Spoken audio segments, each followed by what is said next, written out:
E aí, pessoal, sejam muito bem-vindos novamente aqui ao nosso canal de Processo Civil, canal do professor Bruno Garcia Redondo. Por favor, quem ainda não está inscrito, não se esquece de se inscrever aqui no canal e apertar o joinha para curtir o vídeo. Tema do vídeo de hoje, nós vamos continuar falando ainda em Teoria Geral dos Recursos Cíveis e vamos começar a analisar juízo de admissibilidade e juízo de mérito dos recursos. Todo recurso pode ter até 2 juízos, sendo que para você fazer o segundo juízo dos recursos, juízo de mérito, é necessário que o primeiro juízo, o juízo de admissibilidade, seja positivo.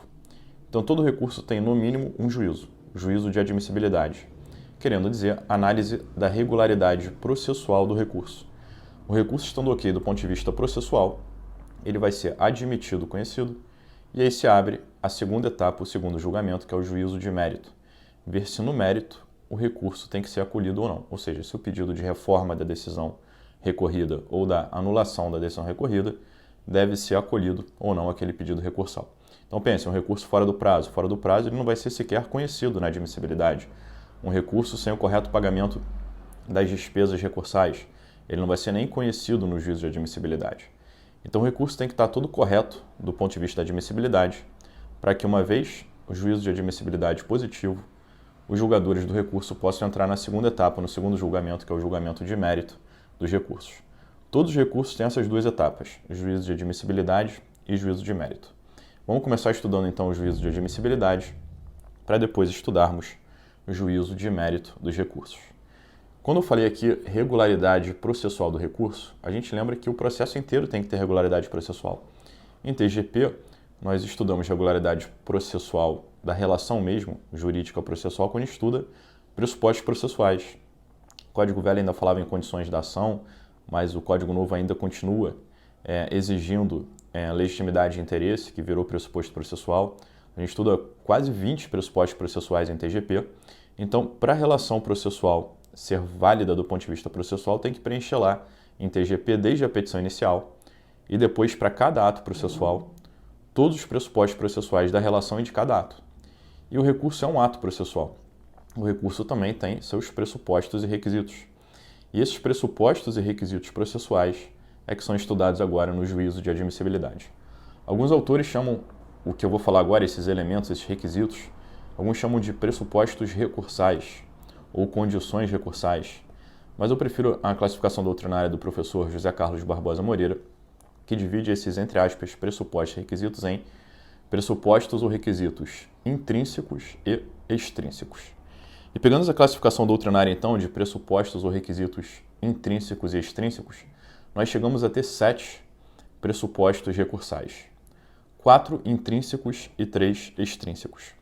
Eu vou mencionar quais são os 7 agora, nessa parte introdutória, e aí a gente vai analisando requisito a requisito cada um dos 7. Os 4 primeiros intrínsecos e os 3 posteriores extrínsecos. 4 requisitos intrínsecos dos recursos. Primeiro, cabimento. Segundo, legitimidade. Terceiro, interesse. E quarto, inexistência de fato impeditivo ou extintivo do direito de recorrer. Então, cabimento, legitimidade, interesse e inexistência, não há qualquer fato que impeça ou extinga o direito de recorrer.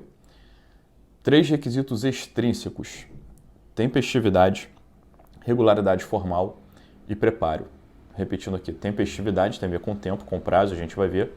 Regularidade formal, aspectos formais mesmo da petição recursal, local de protocolo e tal.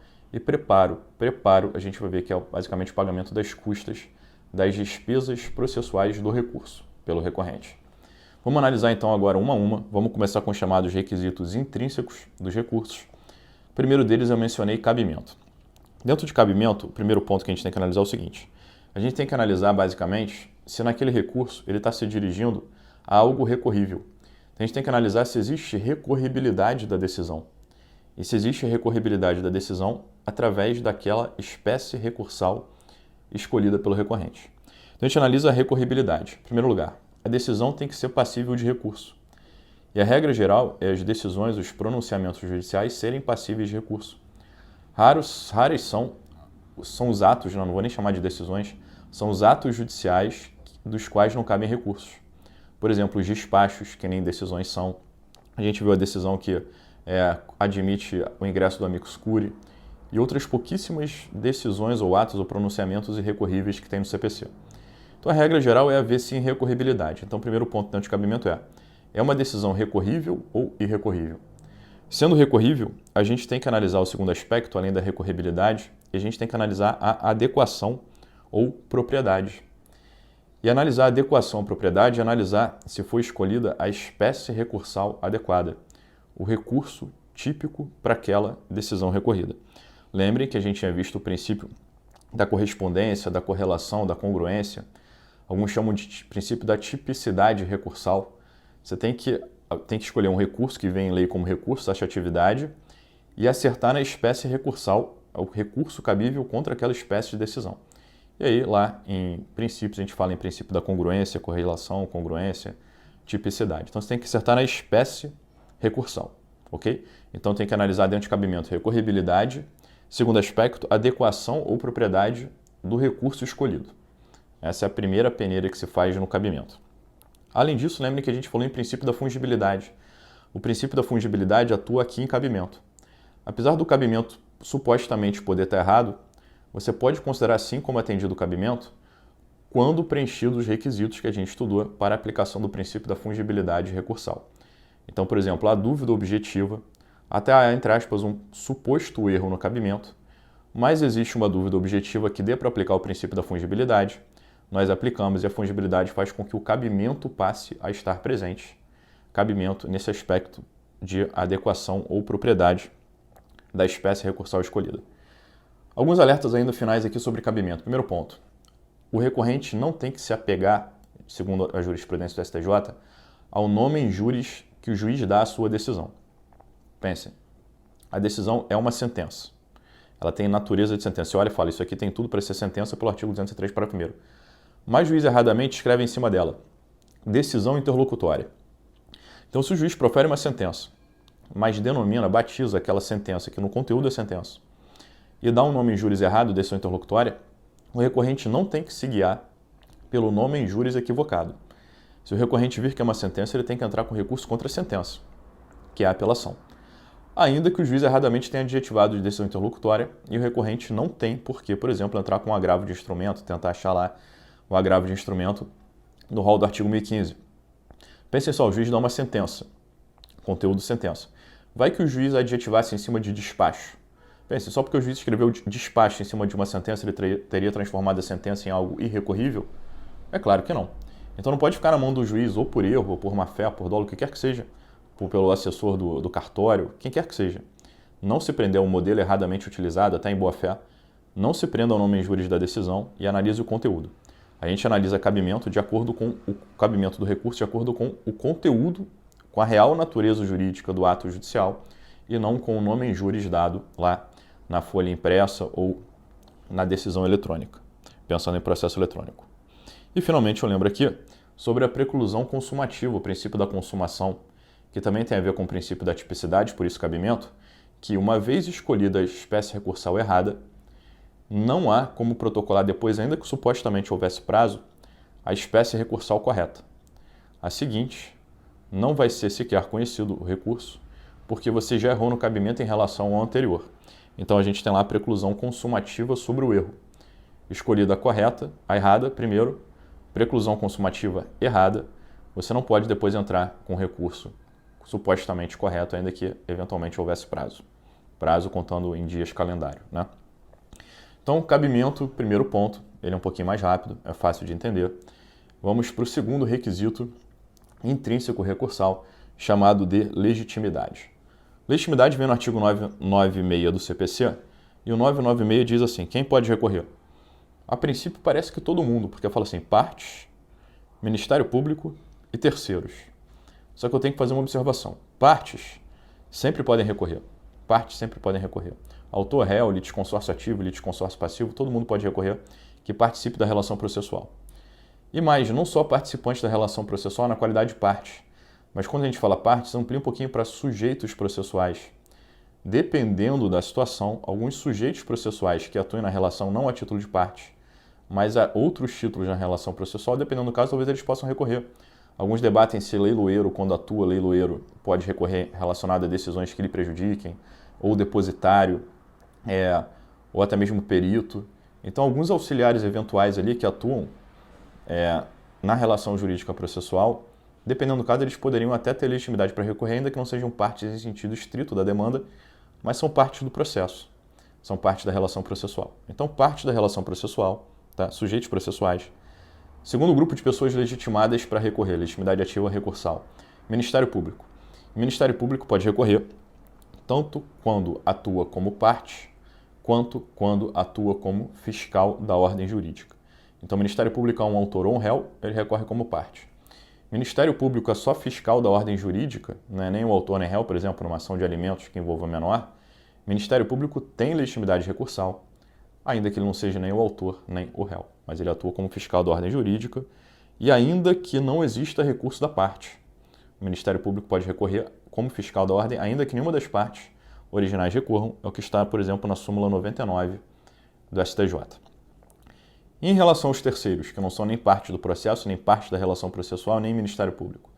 Terceiros podem recorrer se eles forem considerados o que a gente chama de terceiro juridicamente interessado. Alguns falam terceiro prejudicado, recurso de terceiro prejudicado. Na verdade, prejuízo no sentido mais amplo.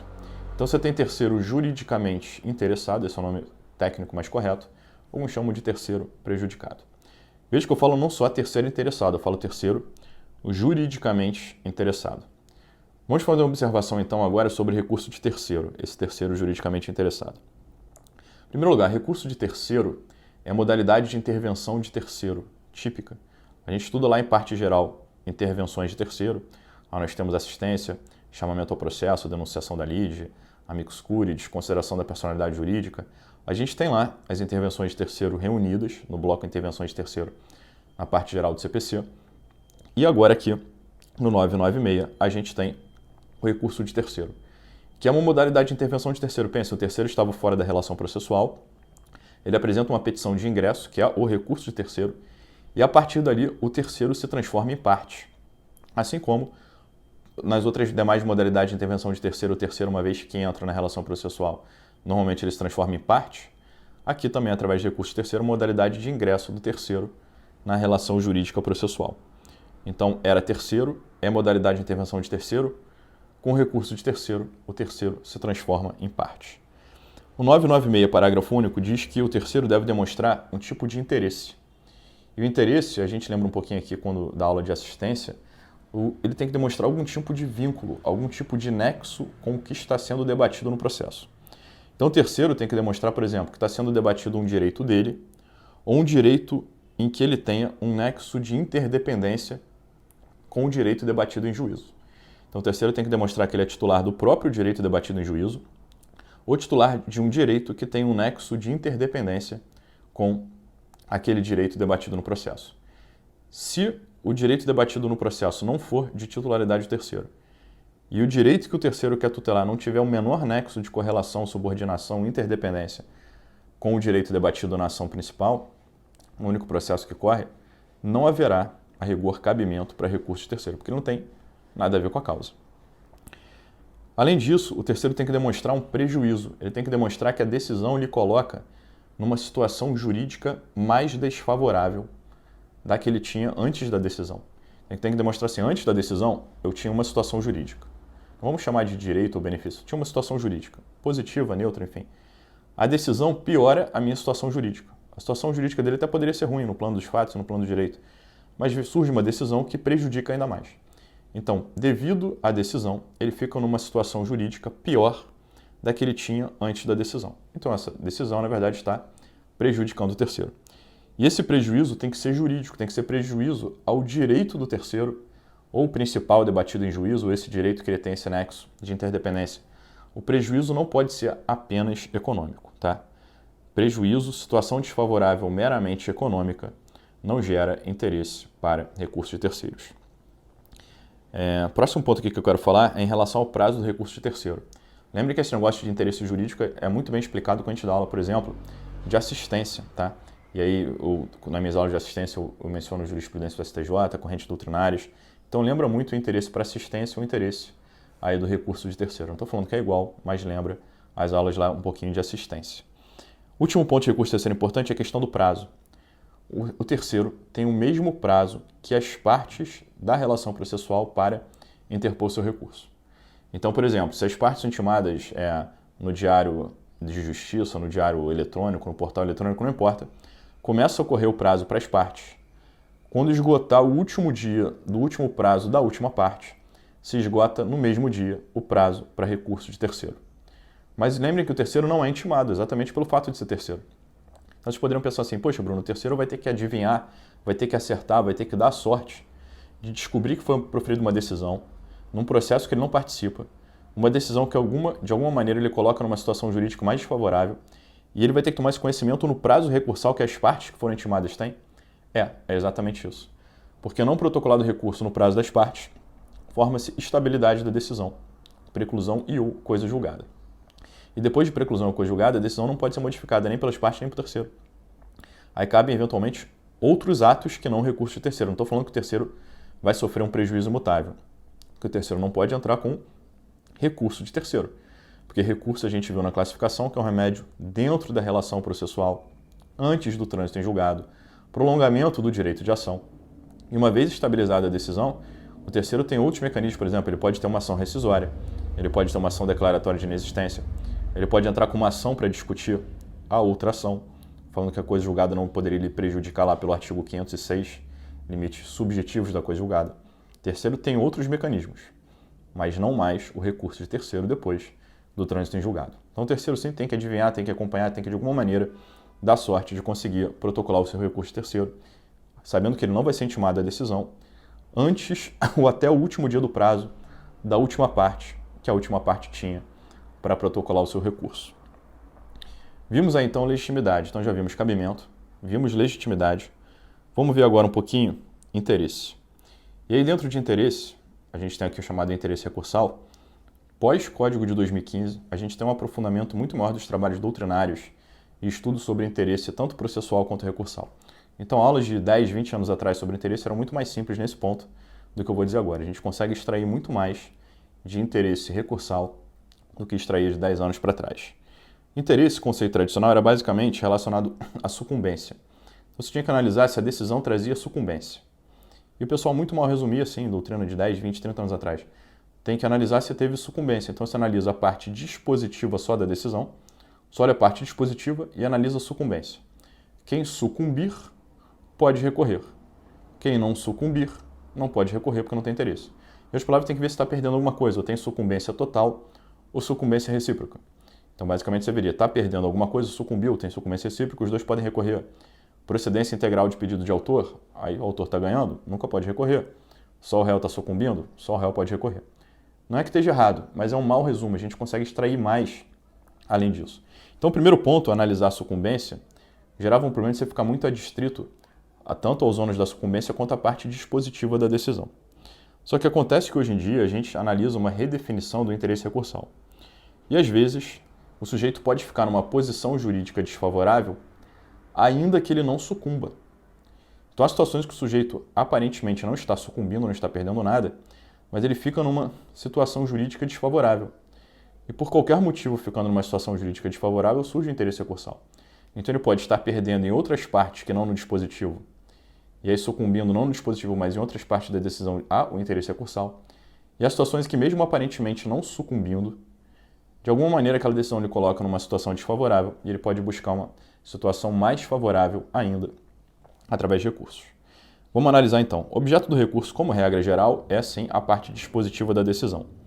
E lá a gente analisa a sucumbência, lá a gente analisa o julgamento da questão principal ou do pedido principal. Beleza, esse é a primeira peneira que você faz para analisar interesse. Só que existem exceções, uma redefinição de interesse, eu vou dar alguns exemplos aqui. Primeiro, recurso em que a parte dispositiva seja favorável, mas a fundamentação seja desfavorável. Então o sujeito está ganhando na parte dispositiva, mas a fundamentação ele traz algo desfavorável. Ele não está sucumbindo em nada nessa ação. Mas a fundamentação pode lhe trazer prejuízo, por exemplo, em outras ações. Vou dar um exemplo. Sistema de precedentes, ratio decidente. Pode ser que no caso concreto o dispositivo não prejudique ninguém, mas surge uma ratio decidente em um processo ou em recurso que venha, por exemplo, virar um precedente vinculante. Aquela fundamentação, aquela ratio decidente que vem na fundamentação, ela vai se transformar num precedente que pode ser aplicado contra essa parte em outros casos. Pensem só, um exemplo muito grotesco e raso aqui é um contrato em que um consumidor ou um cliente de um banco quisesse dizer que uma prática do banco é abusiva. E a prática do banco é abusiva, por isso ele tem direito indenizatório. Aí ele processa o banco réu, o cliente autor. Vamos supor que no caso concreto, o juiz falasse assim, olha, realmente essa prática do banco é ilegal e abusiva. Só que no caso concreto você não conseguiu demonstrar que o banco fez isso contra você, autor. Por isso eu julgo improcedente o pedido. O juiz na fundamentação fala, sempre que o banco agir assim, o banco vai estar agindo errado. Esse é abusivo, ele tem que indenizar. Mas no caso concreto você não conseguiu demonstrar que a sua conta teve esse desconto indevido, ou que foi praticado esse tipo de ato. Por isso eu julgo improcedente o seu pedido indenizatório. Pense, o banco está perdendo na parte dispositiva? Não. O banco não está tendo que indenizar nada desse cliente porque esse desconto indevido contra esse cliente ele não praticou. Mas lá na fundamentação tem uma tese de que sempre que o banco praticar atos como esse, esses atos serão indevidos. No caso concreto não praticou, mas qualquer outro caso seria indevido. Isso pode, por exemplo, esse processo pode seguir e pode, por exemplo, essa tese ser fixada lá num RESP repetitivo. Num RESP repetitivo, essa tese vai ser da fundamentação, vai ser uma ratio decidente vinculante contra o banco de aplicação nacional. Então o banco pode estar ganhando no caso concreto na parte dispositiva, mas tem uma ratio decidente na fundamentação que lhe seja desfavorável. E é claro que há interesse recursal para o banco mudar não o dispositivo, mas a fundamentação. Ele fala, beleza, no caso concreto não estou pagando nada, o pedido condenatório é improcedente. Só que eu quero mudar a fundamentação, essa prática não é abusiva. Sempre que eu praticar em outros casos isso, em outros casos que eu venha a praticar o que eu não pratiquei nesse aqui, isso não está errado. O banco, claro que tem todo o interesse recursal para mudar a fundamentação ratio decidente. Por exemplo, a gente pode ter também, pelo artigo 503, parágrafo 1º e 2º, decisões de questões prejudiciais que formam coisa julgada. A gente viu que o novo 503, parágrafo 1º e 2º, limites objetivos da coisa julgada, não só a questão principal, julgada no dispositivo, mas também questões prejudiciais resolvidas na fundamentação passam a ganhar aptidão para formar coisa julgada e se transformarem em imutáveis e indiscutíveis quando analisados na fundamentação, desde que preenchidos os requisitos dos parágrafos 1º e 2º. Então pode ser que no caso concreto, alguém esteja nem perdendo no dispositivo, mas perca na fundamentação. E perdendo a fundamentação, vindo uma questão jurídica prejudicial lhe ser decidida de modo desfavorável, o sujeito tem um interesse recursal para mudar apenas a fundamentação. Então cabe, por exemplo, também, vou dar outros exemplos aqui, para transformar uma decisão, por exemplo, terminativa em decisão definitiva.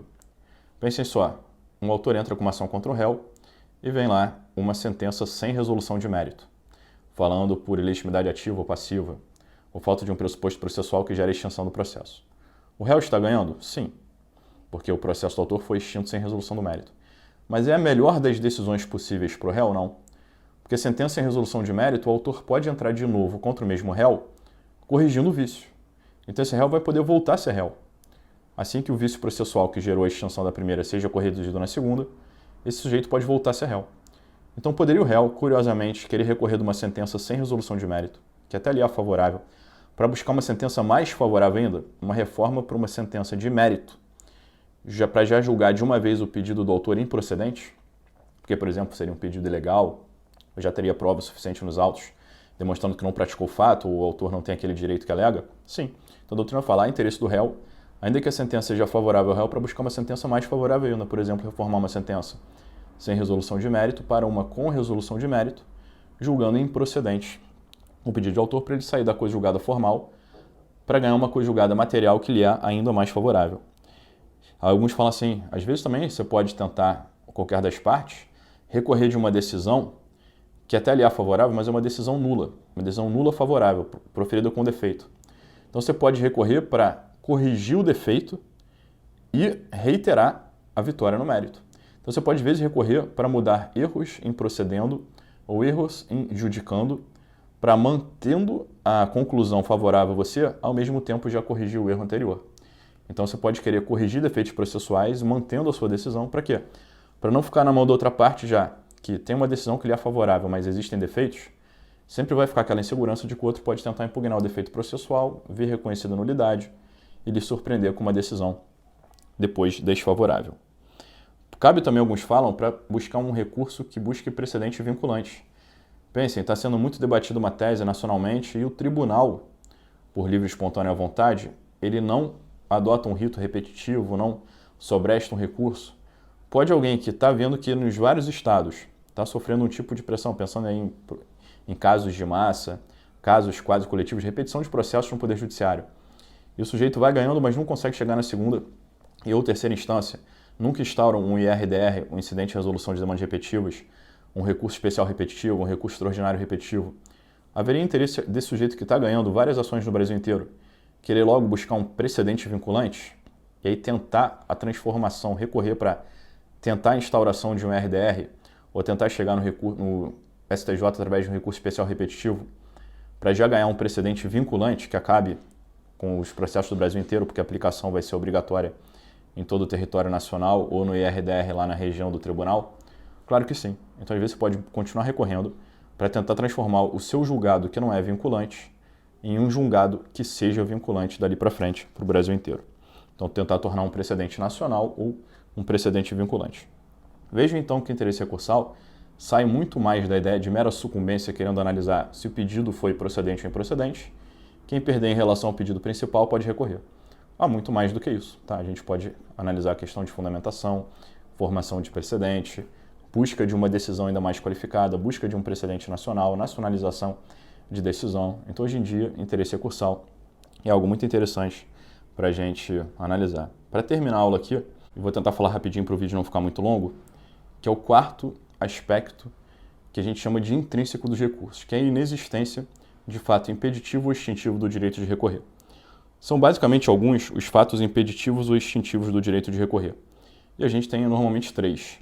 Então, para o recurso ser admitido lá no juízo de admissibilidade, não pode haver um fato que impeça ou extinga o direito de recorrer. E são 3 os fatos que impedem ou extinguem o direito de recorrer. Aquiescência, que é chamado de concordância, desistência e renúncia. Vamos analisar aqui concordância, desistência e renúncia. E vem no CPC numa ordem cronológica inversa. Primeiro, aquiescência, concordância. É a parte concordar com o teor da decisão. Vem no artigo 1000 do CPC. E o artigo 1000 fala que a concordância gera impedimento ou extinção do direito de recorrer. Então, por exemplo, o sujeito até recorreu, mas depois ele pediu guia para pagar. Pediu guia para pagar, o recurso tem que ser imediatamente extinto, o recurso anterior. O sujeito pede antes guia de pagamento para concordar com a condenação, pediu guia e depois quer recorrer, não pode, teve concordância. Então, a concordância gera extinção do direito de recorrer. O recurso, eventualmente anterior ou posterior à concordância, ele tem que ser não conhecido na admissibilidade. Algumas observações. A concordância pode ser total ou parcial, e se for parcial no trecho que você concorda, não cabe o recurso. A concordância pode ser expressa ou tácita, você pode botar uma petição concordando expressamente, ou praticar atos no processo que revelem a concordância com a decisão. É um ato dispositivo, não independe de aceitação da outra parte. A parte não precisa da concordância da outra. Pelo artigo 200 CPC não exige prévia homologação judicial sobre a concordância. Pode ocorrer antes ou depois da interposição do recurso. Dei esses 2 exemplos para vocês. Pode ser por um terceiro. E basicamente a concordância faz o quê? Ela traz a preclusão lógica. A partir da concordância, a preclusão lógica. Não pode ter mais atos logicamente incompatíveis com a concordância. Se tinha um recurso antes, o recurso cai. Se você concorda, não pode entrar depois com o recurso. Então acaba com o recurso, seja anterior, seja posterior, fruto da preclusão lógica. Segundo aspecto aqui, renúncia. Renúncia vem no artigo 999 e é antes de esgotado o prazo, se renuncia ao direito de recorrer. Então, 999, renúncia. Você, antes de esgotado o prazo recursal para a interposição do recurso, se renuncia ao direito de recorrer. Há uma polêmica se a renúncia poderia ser antes do início do prazo recursal. Exemplo, você só pode renunciar a uma apelação depois de proferida a sentença, então a partir do dia 0 até o dia 15 da apelação, ou você pode mesmo antes da sentença renunciar. Por exemplo, você poderia fazer um contrato, antes mesmo do processo, de compra e venda, falando que eventualmente, em eventual processo sobre aquele contrato, as partes já renunciam antecipadamente ao recurso.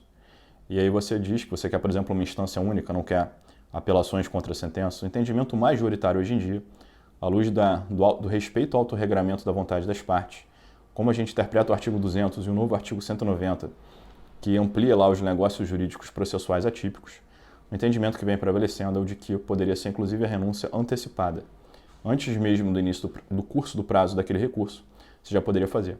E lembrem, a renúncia também pode ser total ou parcial, você pode renunciar apenas a algumas hipóteses de cabimento, por exemplo, de agravo, mas não todas.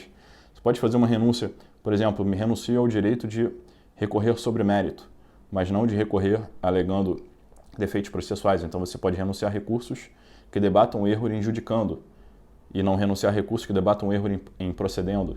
Então você pode mexer um pouco ali a título de negócio jurídico processual, renunciar não necessariamente ser ou tudo ou nada. Mais uma vez, a renúncia pode ser total ou parcial. Você pode renunciar só à via principal e não renunciar à via adesiva. Você pode renunciar só à via adesiva e não à principal, pode renunciar às duas. Pode renunciar por escrito ou oralmente. Não depende da aceitação da outra parte. A renúncia produz efeito imediato pelo artigo 200 e também implica a preclusão lógica do direito de recorrer. Quem renuncia, depois não pode recorrer. E, finalmente, protocolado o recurso, mas ainda não terminado o seu julgamento. Terceiro e último elemento é a desistência. Desistência é após a interposição do recurso, mas antes da conclusão do seu julgamento.